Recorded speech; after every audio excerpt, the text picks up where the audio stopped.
Hello, hello, and welcome to FO's The Takeaway. We round up the hottest takes around the NFL media landscape and put them to the test to see just how hot they are and just how right they are, if they've got a little bit of kernel of truth to them. I am here, as always, with my co host, Jackson Roberts. Jackson, how are we doing on this fine Black Friday? We are doing very swell. Whole lot of turkey consumed last night, Kale. I'm going to tell you what. It was a bad scene, but we've quickly turned it around, got the tryptophan out of the system, no more naps because there was also some football played yesterday. Little spoiler, there's going to be some football played this weekend, so we're going to have to talk about all of it. That's what we do. Listen, you might have recovered. I am still I'm now at the point where like I've got a 24-hour food hangover from Thanksgiving. We'll get through though, as we always do. Do what you do. Talk a little football, talk a little fantasy, talk a little pick'em, and break down some takes.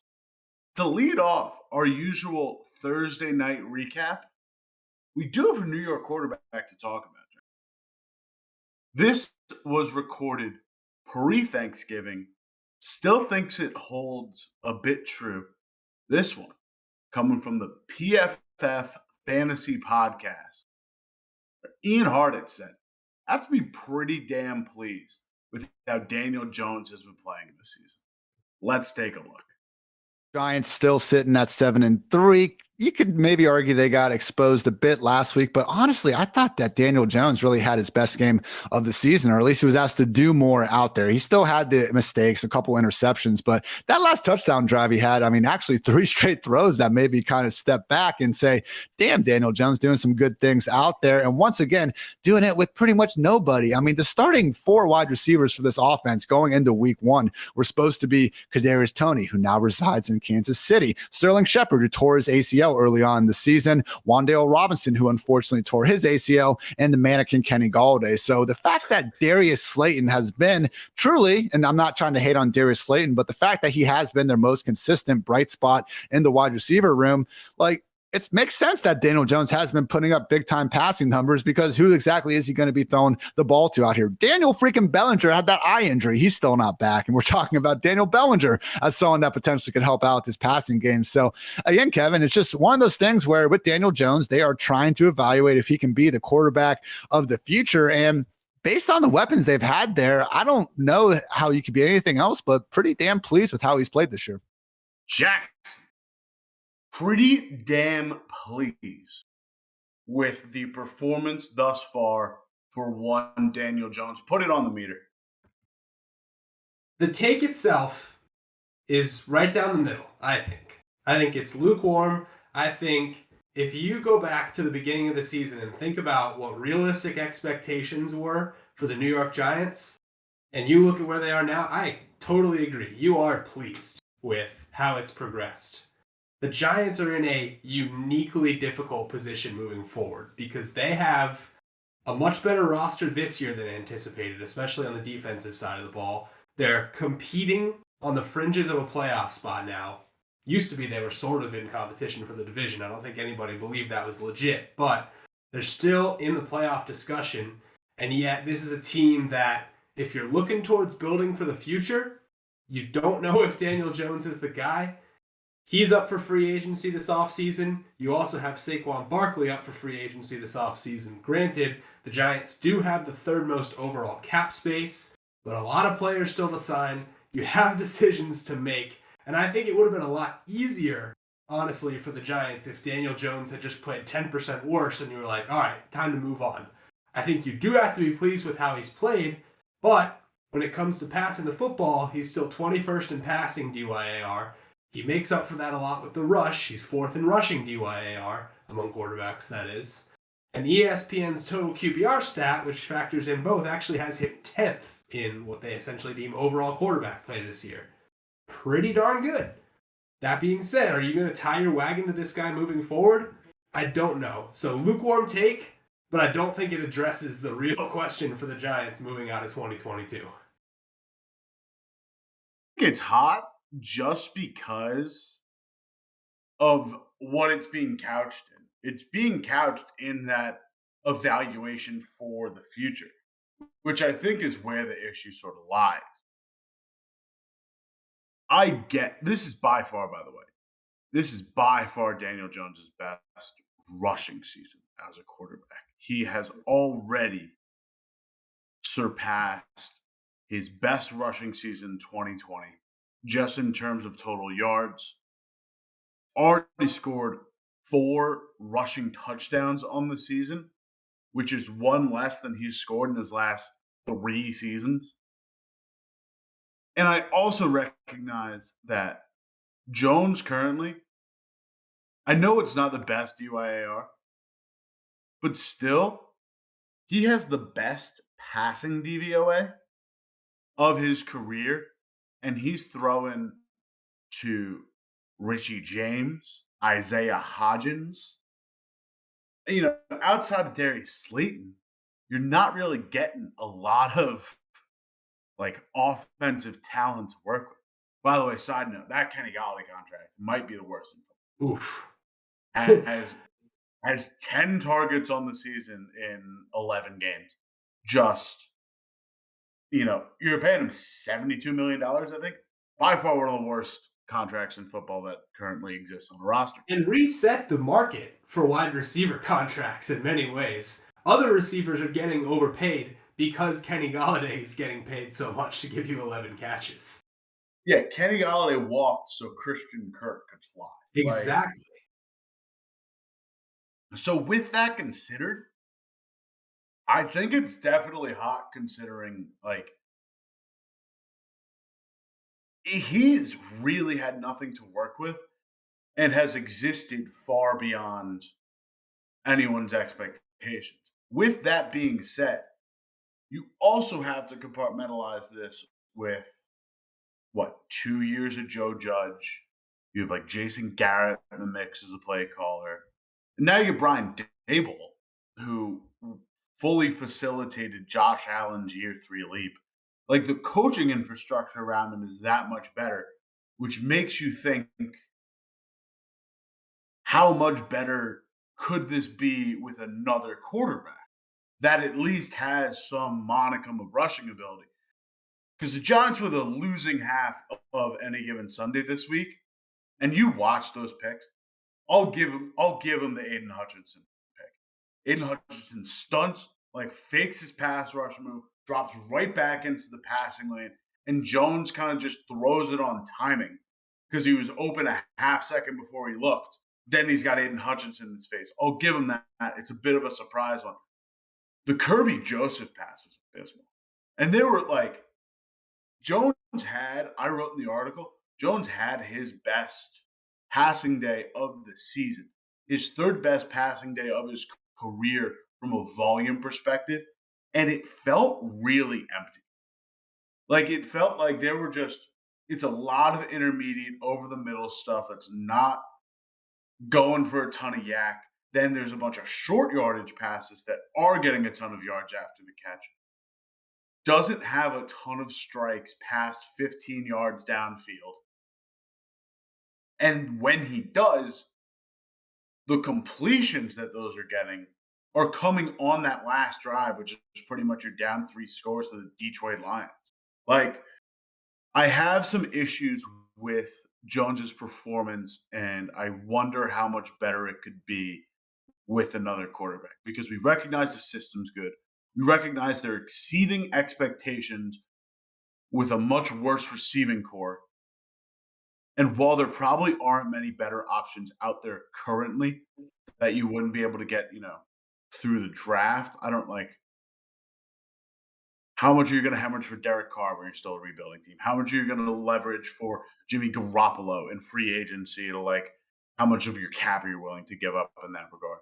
Like, Jones at this point is developed into a good stopgap quarterback, but like, how much longer do you want to last with that while you're rebuilding? Yeah, and that's the thing, right? Is if the Giants go 3-14 this year, then they're picking at the top of the draft, and we still have that faith in Brian Dable. By Brian Dable building this into such a competent team in year 1, suddenly you don't have the draft capital to get one of those, no such thing as a sure thing, but at least guys with that high pedigree coming out of college. The free agent market, like you said, for quarterbacks is pretty iffy this offseason, and Daniel Jones is a part of that free agent market. You could tag him, but then, the Barkley contract, you can only use the tag on one of those two guys. And of all that cap space, you figure they might want to spend some of it on a receiver, too. So there's a lot of things up in the air here with this team. I'm really curious to see which direction they take it because there's, obvious upside, especially with how well that defense has progressed this year. I think Kayvon Thibodeau looks more and more like a game wrecker every week, even if he doesn't have the sacks to show for it. I mean, 5 quarterback hits yesterday is awesome. It's just a really interesting predicament that I don't really see any other teams kind of in their exact position. And I'm curious as to what direction they go next year. Yeah, and especially like I don't know. There's different things like Jones was able to have like Jones didn't rush as well against Dallas last night, and Dallas is like a fantastic overall defense with a great front seven that probably has a better way to plan for Jones because they've seen them more. The Lions, like Jones benefited a ton from playing the Lions because they crash down really hard and bite hard on play action, which allowed Jones to scamper for like 8 yards a carry against of like a middling Detroit defense. Middling is generous, Kel. They're a bad, bad Being, defense. I'm being kind here, but still, like it's even then situational. Like the last passing touchdown, the only passing touchdown he had against the Lions came in that garbage time. Did have rushing score, but I don't know. It will be very interesting to see how the Giants handle this offseason. It is the probably the team I am most intrigued to watch come the end of the season. Absolutely. I think just as a baseline here, Kale, you're going to want to get a receiver for next season that can catch more than 2 touchdowns by the end of week 12. That is a struggle. You would like to have someone that you're looking for as a target down in the red zone. Listen, their best options don't have working ACLs right now, Jackson. So not like they have much of a choice. Sticking with the quarterbacks conversation, but moving on to our headlines. We have Andrew Filipponi from 93.7 The Fan in Pittsburgh talking a little quarterback of his own in one, Kenny Pickett. Kale, when local reporters, radio personalities, etc., have takes about their quarterback, they're always going to be a little bit stronger, I feel, than the national average. But in this particular case, Andrew Filipponi is going out on what I consider to be a pretty steep limb when he says on the old Bird app, quote, Kenny Pickett will be a top 10 quarterback in 2023. Mark my words. Kale, I don't just want you to put this one on the meter, but let us see in a real thought exercise here, how realistic is it Kenny Pickett could even be in the fringes of becoming a top 10 quarterback in 2023? Well, if we're really going to think about this exercise as like, if we're going to respect Filipponi, not just throw in, chum in the water, trying to stir up a conversation. And we really respect him as this is a take worth breaking down. The way he gets there is Pittsburgh, one, doesn't have Matt Canada. I think that's the biggest first step. It is a complete rejuvenation of the offense. It is Pittsburgh leaning on Pat Fryermuth, George Pickens, Deontay Johnson. They find a third receiver somehow in the draft as well. And they build yet another elite young receiving core. They also have Najee Harris bump up in the run game. They have Jalen Warren as a quality supplementary back. And they make some improvements along the offensive line. That being said, Jackson, if we are working with our current version of Kenny Pickett, I do not see it. So Ben Baldwin's RBSDM by air yards, Kenny Pickett 20th. Per Pro Football Reference, Kenny Pickett has a completed air yards per pass attempt of 3.4 this season. That's bad. That's very, very bad. That is not the kind of efficiency you're going to get out of like that. Like that's not going to generate anything. That's barely picking up a first down if you pass it 3 times a down and make every single pass, or 3 times a series and make every single pass, which you're not going to, because he's also not completing that level of his completion percentage isn't there for that. His CPOE plus EPA ranks 25th among quarterbacks right now. His DYAR and DVOA are not much better. I think they're both a little bit worse, in fact. 26th. Yeah, so for him to take this big a leap, not only does he have to start striking downfield at a much higher rate than he has at any point shown the ability to in his rookie season, not only does he have to, up his completion percentage, work with more receivers, also learn a new playbook, because in this case we're firing Matt Canada. But We he can also do that, obviously. But he also has to surpass, there are, I'd say, 8 quarterbacks right now that are locks for top 10 this year. Like Mahomes, Allen, Tua, Herbert, Lamar Jackson. I'd continue to throw Hurts in there. There have to be people I'm missing. I think Brady's in there, Burrow's in there. Right now, we have Jimmy Garoppolo sitting third in both DYAR and DVOA. Maybe chalk some of that up to Shanahan, but he's not been terrible. You've got guys like Derek Carr and Aaron Rodgers sitting on the fringes where they find a different system. Maybe it works.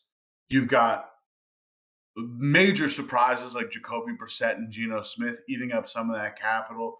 You also expect improvement out of a guy like, say a Trevor Lawrence, say a Mac Jones. You also expect, a Dak Prescott to enter that conversation, because he currently doesn't qualify for our DVOA rankings because of lack of snaps. Although the Cowboys have also been averaging 33 points in games that Dak has played. So big help there. Hey, hold your Dak takes, Kale. A little spoiler alert. Those are coming. We'll save those. But regardless, there are so many people that Kenny Pickett would have to leapfrog, and there are so many people like you would have to see such a transcendently different level of play from Kenny Pickett for him to year over year jump into the top 10 quarterback conversation, let alone firmly supplant himself in there. Yeah, first of all, I agree with the vast majority of what you said, and if we're gonna put it on the take meter, I think if a national writer, radio personality came out and said this, I would have no problem putting it burning hot, scorching hot, wherever we are these days on the vocab. But since it is a Pittsburgh writer, I'll just go right at the top end of hot. Can't quite get it to scorching, but I think the blueprint that a Pittsburgh radio personality would be seeing right now is the Miami blueprint. We would have said this time last year, there's no way Tua becomes a top 10 quarterback. You get the new offensive mind of the building. Now, first of all, Pittsburgh would have to find that offensive mind and lure them in to come coach Kenny Pickett.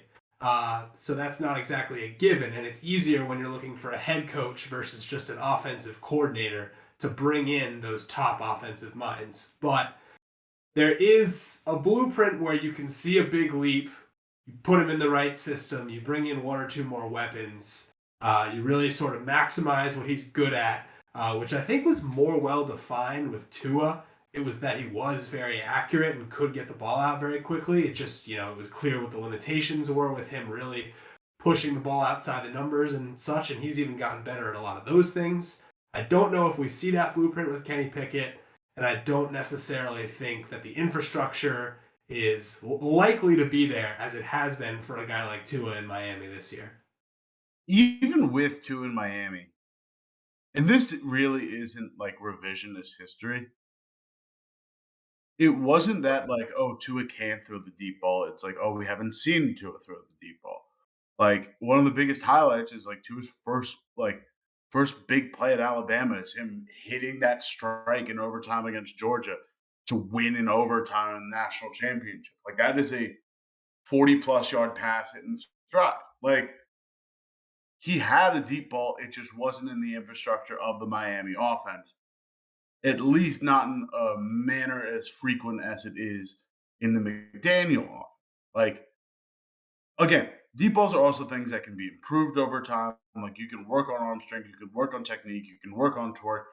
And man, it certainly helps having guys like Tyreek Hill and Jalen Waddle being able to stretch the field. And man, it helps to have a mind like Mike McDaniel, who is constantly scheming up new ways to get these guys open and pushing the boundaries of what the current, you know, offensive play calling capabilities are against a defensive team. Like really pushing the limits of how defenses can respond, showing them new things, getting guys open in space vertically. Those guys are few and far between. Like we're not seeing that out of Kenny. Like we're not seeing that kind of arm strength out of Kenny. That was consistently a trait that was like pushed against in college, like that he didn't have the arm. Like his whole thing was that he was a processor. Like the Tua model is not catch all. It's fantastic for the guys that have those tools, but Kenny Pickett like wasn't touted as a guy with those tools in college. And the other thing about Tua and his situation versus Pickett's is the line situation, where in Tua's first couple of years, Miami's line ranged anywhere from below average to deplorable, and they've gradually built it into what is at least a league average line, especially when it comes to pass protection right now. They're 8th in the NFL in adjusted sack rate, and Pittsburgh's is still hovering around the middle of the pack, which honestly I think has improved from what it could have been as well, but still I think 9 places below Miami. So a long way to go for them to build up that line to a point where they can really put him in a position to succeed as well. Yeah, certainly. And they don't have massive names like, Tron Armstead or I believe Connor McGovern at center. Yeah, very underrated, huge signing of the offseason was like, not only does Miami bring in Tyreek Hill, who's a transcendent receiver, they bring in a borderline transcendent left tackle as well. Again, we might get accused of taking away from Tua's year. Tua's had a phenomenal year, but also like you have to tip your hat to how much better they've made his situation. I don't think Pittsburgh's capable of that much improvement for Pickett. Moving on, diving out of quarterback talk and into the second most contentious landscape of debate in the NFL, into head coaching talk. Headed over to the Ringer Fantasy Show, providing us a very non-fantasy take on Los Angeles Chargers head coach Brandon Staley. Former fourth down guru from around the league, pushing the boundaries of what teams could do and really leaning into that fourth down play calling in 2021. Hasn't quite been there in 2022. And the Ringer Fantasy Football Show goes as far as to say that Brandon Staley is coaching scared. I thought it was weird that Staley punted on 4th and inches to the Chiefs. Ugh. His entire brand is not doing that. It was really odd. I'm just kind of like, I'm just looking at this game, and I'm like, I like Brandon Staley. I think he's a good coach, but getting harder to defend. I'm not sure he is a good coach. Why do you like him? I actually think it took courage to like actually come out and do the 4th down stuff. I think the combo of like, once you do that and that's your mentality, he's deviated from it this year in ways I found very difficult to defend. He had like a 4th and 4, 4th and 5 or something against the Browns where he went for it, and it just felt absolutely reckless, and it was not backed up by math or analytics or anything. And then meanwhile, he also like against the Chiefs, like declined this 4th. Like it was one of those 4th and inches where the blue line and the yellow line were like intersecting. Right. Like it was like the same line. Green. It was just green, just a green line. And I'm like, Justin Herbert's 6'6". I get you're on the 45-yard line, but like this is your whole shtick. It's like if you believe in all this stuff, there's no doubt. Brandon Staley at one point called out as not sure he's a good head coach, but called into question whether or not he's coaching scared, reverting from his 4th down tendencies, his aggressive coaching tendencies. Put it on the board, Jackson. I'm going back to lukewarm because I think it's obvious if you watch the Chargers this year that the 4th down, not just aggression, but success has plummeted. And that's where I'm really going to draw the distinction here is it's not necessarily that he's 100% scared to go for it on 4th down. Maybe that's ticked up as of late. The 2021 Chargers, Kale, they were actually 3rd in terms of 4th down aggression. These are stats per StatMuse. They were 3rd in 4th down attempts. They were 4th in the NFL in 4th down success rate. So when you combine those two, it was easy to see why people were saying the Chargers, it's a 4th down revolution. They're going for it a lot. It's going great. This season, they're still 4th in the NFL in 4th down attempts at 19, but they are 25th in success rate. So that is a massive drop-off. You can blame any number of factors. You can blame Joe Lombardi's play calling. You can blame it on, okay, maybe the league's figured out a little bit some of these concepts they like to run on 4th down. You can blame it on the injuries at the wide receiver position, but it's easy to see why moving forward, Staley might be more scared to go for it on 4th down because it just hasn't been working. They've been trying and they can't pick it up. And I don't know whether you blame, like I said, Lombardi for that, if Staley needs to be doing a better job making sure they have these 4th down plays properly installed before calling the go for it, but there is a lot at play here. And I mean, yeah, you can come up with any number of criterion to assess whether or not Staley is still a good coach. But the 4th down piece of it, I think I chalk most of it up just to it's not working when they try. Jackson, there is it's fascinating. I wrote a feature on this for a class, Newhouse, last year, going into the 4th down revolution of 2021. And Staley's a fascinating character in that story because there are just so many, like, he did significantly pivot his decision to start, like, he changed how aggressive he was on 4th down after a game against the Baltimore Ravens. Ends up being a close game, but a loss that was made way more egregious by how many 4th downs he missed. Ends up being 34-6 Ravens. And there's 3 different occasions where Staley goes for it, misses, and then the Ravens answer with a score. Like, the Ravens really poured it on at points, and it just got bad. And this year hasn't been much. Like, I'm fascinated by the examples that they gave. Like, the examples that they decided to give for this, like that Chiefs 4th down, very close in an aggressive game. You know you need those kinds of plays to beat a team like this. Look at a team like the Lions on Thursday. Oh, Like, please, get into that one. I was just thinking about the Lions. That's an obvious one, especially coming out of East. And that's another team whose 2021 schedule I bring up a lot, just because that Rams game sticks at me so significantly. going for two, going for it, like going for onside kicks early in those games, like, and pushing the Rams that were firing on all cylinders on offense, had an elite defense. Like the Lions jump out to a lead early in that game because it's the only thing they know they can do. They don't have the gas to stick with it. Same deal as the Bills. Like you have to make those like fourth and short conversions in your own zone to like play hyper aggressive to win the win probability battle to keep the ball out of Josh Allen's hands. And the thing I like most about it is the play calling. Like you got Amon-Ra St. Brown on that end around, like deep in your own zone.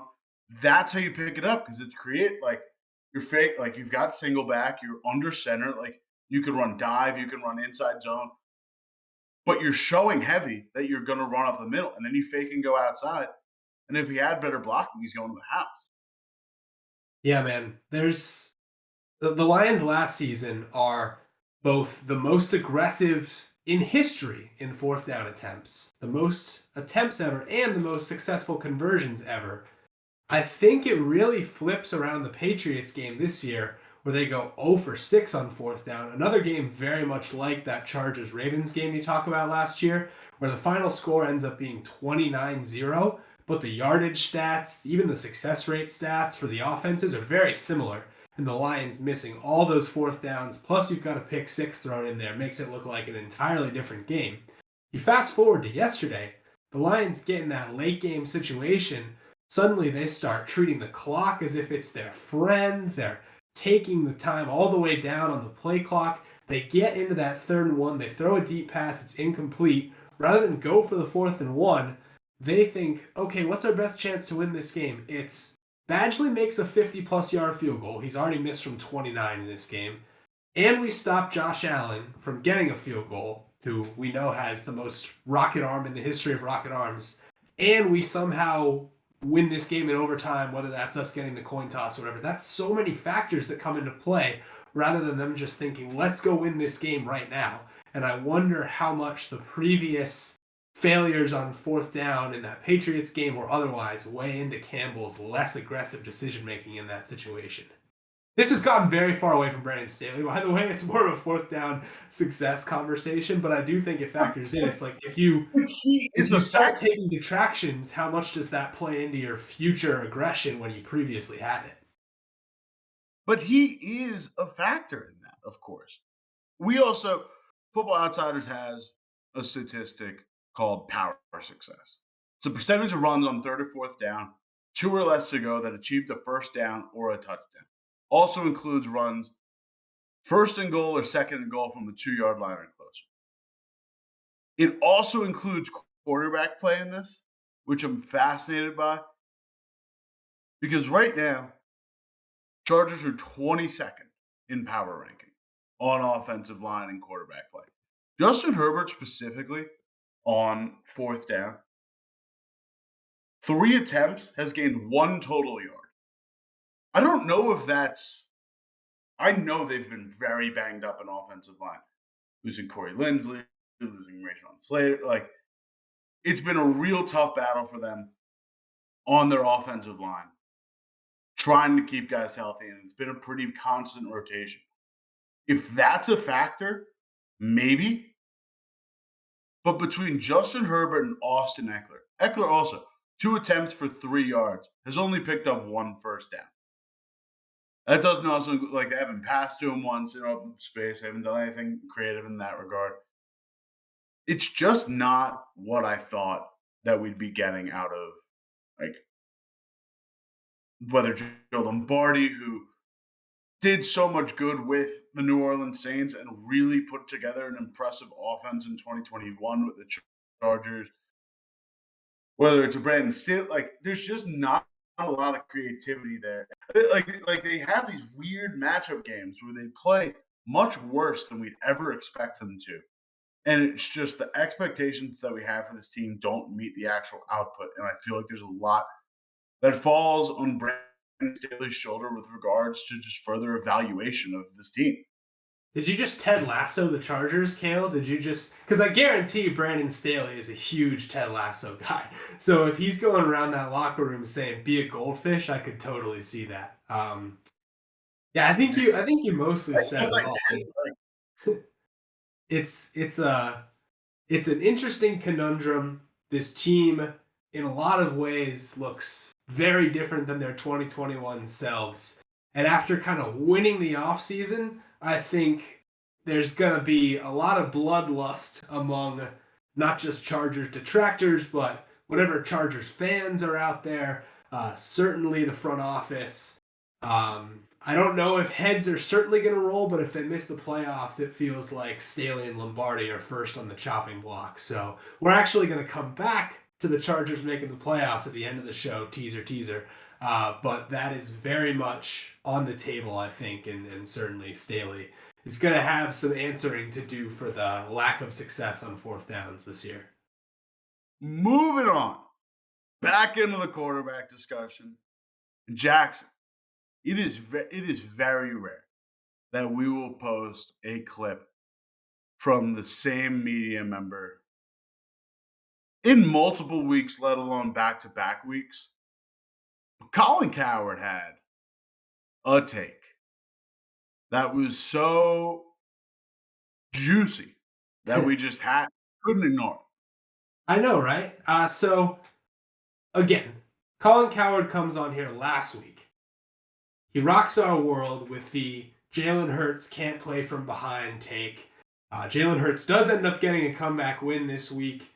One can argue the merits of that, yada yada. But he is sticking spicy in the quarterback world. We hear a lot of quarterback versus quarterback debates, right? The Tua Herbert thing shook the foundations of our show for sure, and has ramifications across the internet all the time. There's Brady Manning historically. There's Brady Rodgers in recent years. There's Mahomes Allen. You can go in any number of directions. But Colin Cowherd wants to start the Dak Prescott, Jimmy Garoppolo discussion. Let's hear what he has to say. If Dak went 20 for 29 for 228 yards, 4 TDs and no interceptions, and you criticized him, you'd get major pushback. Those are Garoppolo's numbers. If you compliment him, you get pushback. You can't love Dak and not love Garoppolo. Same guy. Can't carry a team to playoff wins, but can certainly guide a team to playoff wins if the surrounding talent is good. They're not going to come back from 15, 17, 18 down in the fourth quarter. They're not Mahomes. They're not Burrow. They're not Brady. That's not what they are. There's a certain way and a style. They have to be in close games, leading, slightly down. Garoppolo is the most disrespected player in the league. Ooh. Okay. A lot to digest there. We can come back to the most disrespected player in the league point, but we'll set that aside for now. I'd like to. Strictly speaking, Jimmy Garoppolo, Dak Prescott, quote, they're the same guy. Put that on the meter for me, please. It's hot. It's hot, bordering scorching. Listen, I get where he's coming from in a degree. Like this take is so hot that I feel like I've got to give some kind of ground to then push back on it. I don't even know where to begin, Jackson. No. I think they're different players. I think Dak has a higher ceiling. I think Dak has about as at the same floor, arguably a higher floor. I think he's a much better quarterback. I think you've seen the difference in this Dallas Cowboys team from just an offensive production standpoint between Cooper Rush and Dak Prescott. And I'm also now not comparing Cooper Rush to Jimmy Garoppolo, but you see the major impact as a passer that Dak Prescott has on this team. You see that. He has some odd situations. Some of those, even still, I want to discredit him for some of those interceptions against Green Bay that cost him that game. But even still, Greg also points out on the broadcast, I write about it on any given Sunday, both of those are major miscommunications within the offense of the Dallas Cowboys. Like, placement better, whatever, like adjust, see the miscommunication. But at the end of the day, those are two miscalled plays that fall on the shoulders of CeeDee Lamb, Dalton Schultz.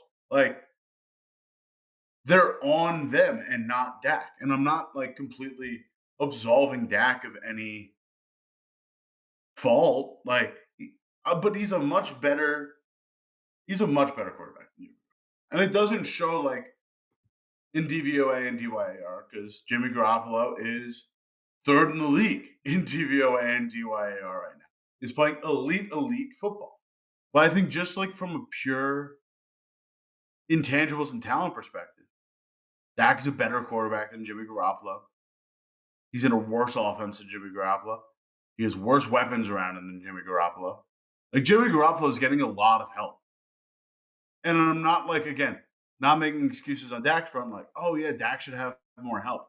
Like, has CeeDee Lamb, has a good receiving core in like Lamb, Gallup, Noah Brown.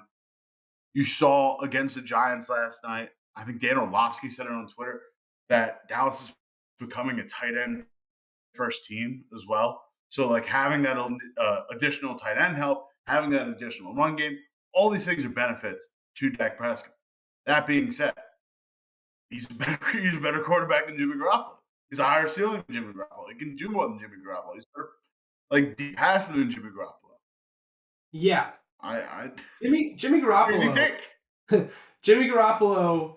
Let's talk like slightly more traditional stats for a sec, because the efficiency is going to be there, and of course it helps that he's in a Kyle Shanahan offense. And we've known this about Jimmy G, that he, when things are going right, he can guide an offense and look very good doing it. Passing yards is maybe an underrated stat at this point because we look so closely at the efficiency numbers, at the CPOE, at the DVOA. But like, if you're not driving the ball down the field, if you're not the thing that's making your offense tick, that's at least a mark against you in the quarterback column, right? And Jimmy Garoppolo is 19th in the NFL in passing yards. He's sandwiched right between Daniel Jones and Davis Mills. Now, he's played one less game than Mills and two less games than Jones, so he would be a little bit higher. But he's also 20th in ESPN's QBR stat, which again takes into account overall production, takes into account rushing stats, etc., etc. So, like, there are very good efficiency numbers for Jimmy Garoppolo, but to pretend that he's ever the engine that's making the offense tick is just, it's never going to be the truth. And while Dak isn't a Patrick Mahomes, where he is the sole driving factor that can make an offense tick, he is asked to do much more. He's excellent in the pre-snap. He's not as exciting a quarterback as those very top-tier guys that are going to make plays either on the run or show off ridiculous arm talent. But there's a ceiling there with the mobility, with the ability to fit the ball into tight windows, with the willingness to throw like a deep corner route that just I don't think is there with Jimmy Garoppolo. And I think historically, if you look at the top end of Dak Prescott's seasons, 2020 comes to mind. He's capable of really lighting it up in a way that we'll just never see Garoppolo do. Just the ability to like come close even to the top of the league in passing yards and still have good efficiency stats. He was 7th last year in passing yards. Jimmy G actually 12th, which is probably better than you can usually expect from him. Like, there's just a higher ceiling there, and there always will be. Like, there's something to be said about like that level of consistency in the top, uppermost echelon of the league. That being said, it's just like, I don't know, like Dak's doing more. Like, Dak's doing more to help a team win. Like, helping a team win more than Jimmy Garoppolo. What is surprising to me, I will say, you expand. I'm on RBSDM right now, Ben Baldwin's website. You go 2019 to 2022. Jimmy Garoppolo is 3rd in EPA per play. Dak Prescott's 8th. Like, that's crazy to me.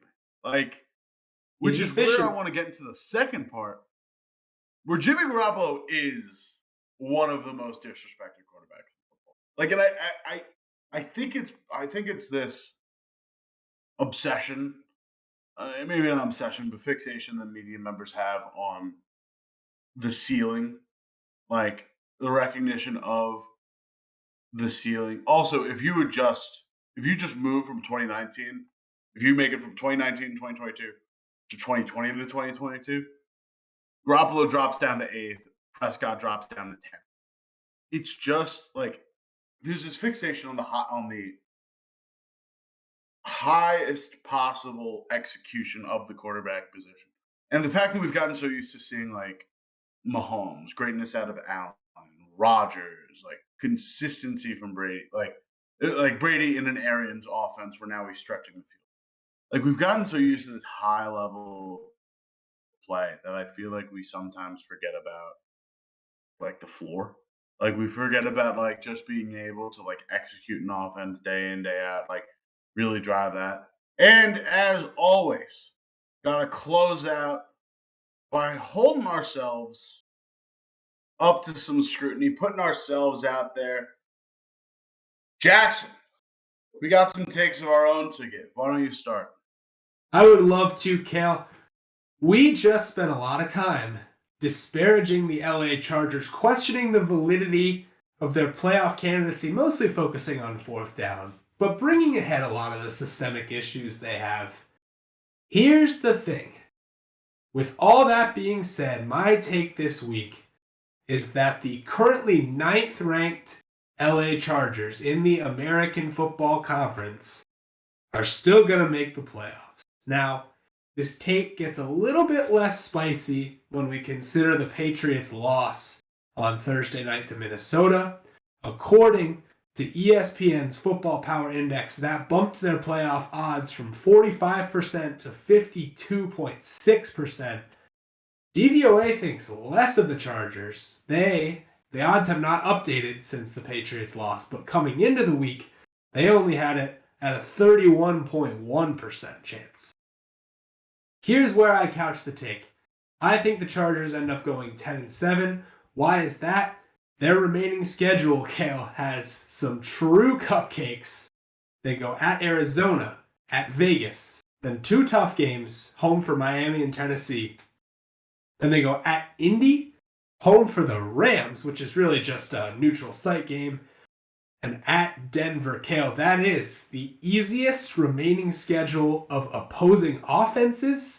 So far to this point, they have played the second hardest schedule of opposing offenses behind only the Pittsburgh Steelers.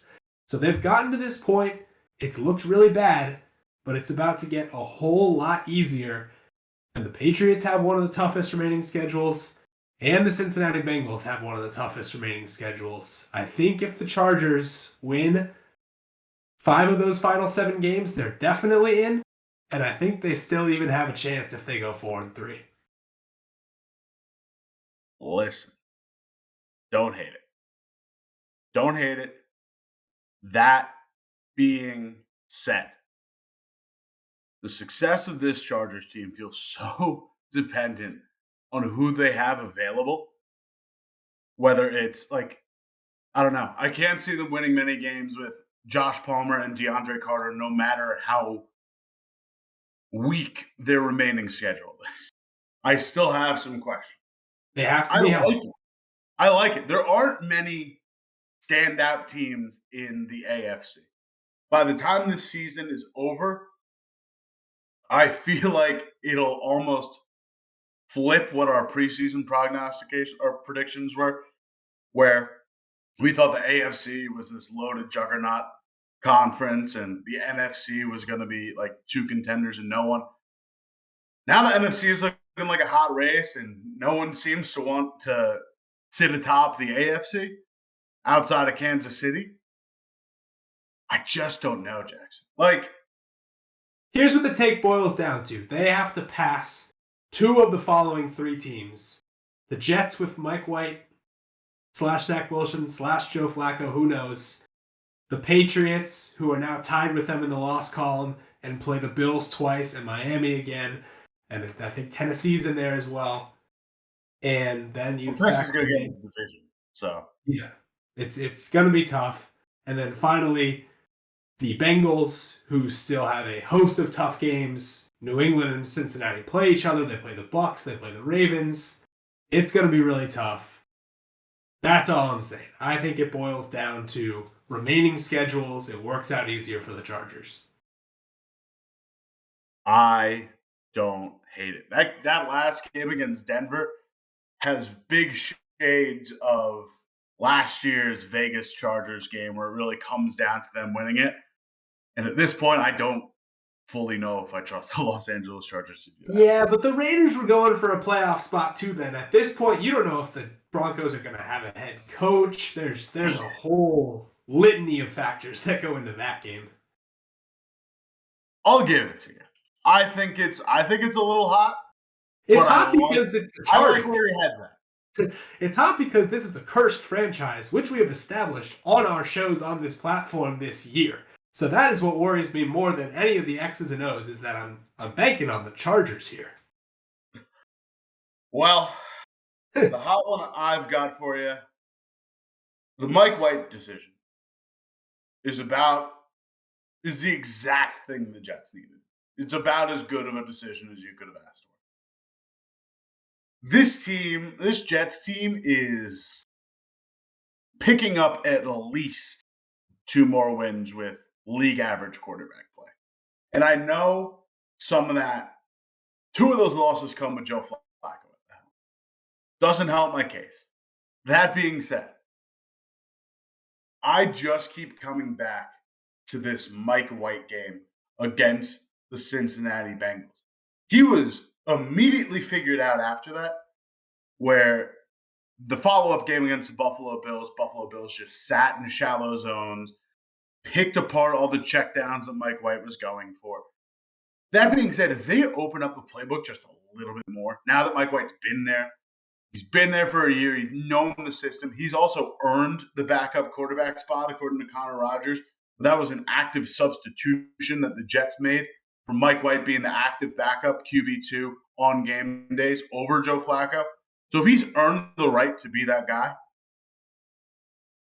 I think it's better for them. Zach Wilson offers this huge upside, the stuff that got him drafted number 2 overall out of BYU. That comes from these 60-yard pass plays that he gets with 5 seconds of drop back time, all the protection in the world. None of that has existed in the Jets offense because it's unrealistic to offer that to a second-year quarterback. But he's not hitting like the intermediate stuff. Like he's like one ball to Denzel Mims against the Patriots. He hits like 35 yards down the field. Like that's the one pass a game that he'll get above 20 yards. If you open it up a little bit more for Mike White, where he's not just targeting like 8 yards and in from the line of scrimmage, it's fine. Like you can make it work. The rest of this team is good enough where you just need like 18th best in the league quarterback play. You just need a guy who can like maybe hit a 12-yard dig route on like a 60% clip. Like you just need something. Like we're not asking for much here. I know, which is why it shouldn't be that hot. But you just get a little bit more execution. This is a playoff team, which is why I'm now hedging against your Chargers thing, because I think the Jets regain their spot. This is an elite defense that'll be elite for a long time. They have the offensive weapons to get there. I think any change at quarterback is going to be better for Elijah Moore, who's just been on a milk carton this year. Like full disappearance after I thought he was very good as a rookie, very skilled, came on late before that injury in week 12. Had a nice 5-week window where he was like a top 15 wide receiver by DYAR and DVOA. There's a world where Mike White is the answer, at least for this season. Next year, you dip into the draft or you dip into free agency and you find a guy who can be the stopgap. But right now, you just need some sort of elevation in quarterback play to get to the playoffs. And Mike White might be the answer. Might. Now, we have really 2 full games of empirical evidence from Mike White last year, one of which is the Bengals game you talked about, where he should absolutely be lauded with praise. The other of which is that Buffalo game. Let me just read you his stat line from that Buffalo game. 24 of 44, 251 yards, no touchdowns, 4 interceptions. Almost a full Nathan Peterman. So you don't necessarily know that you're getting that consistency, but where I think I agree with you, I know I agree with you, I don't know if it's going to pan out for them, is the intermediate stuff. It's opening up the offense more for not just Elijah Moore, but Garrett Wilson as well. It's getting a more productive passing game output from Michael Carter, who I think we expected more from ever since the Breece Hall injury happened, and I don't want to blame him for the lack of production, but it hasn't been there, and I think it can be there, whether that's with White or just with any other quarterback under the sun.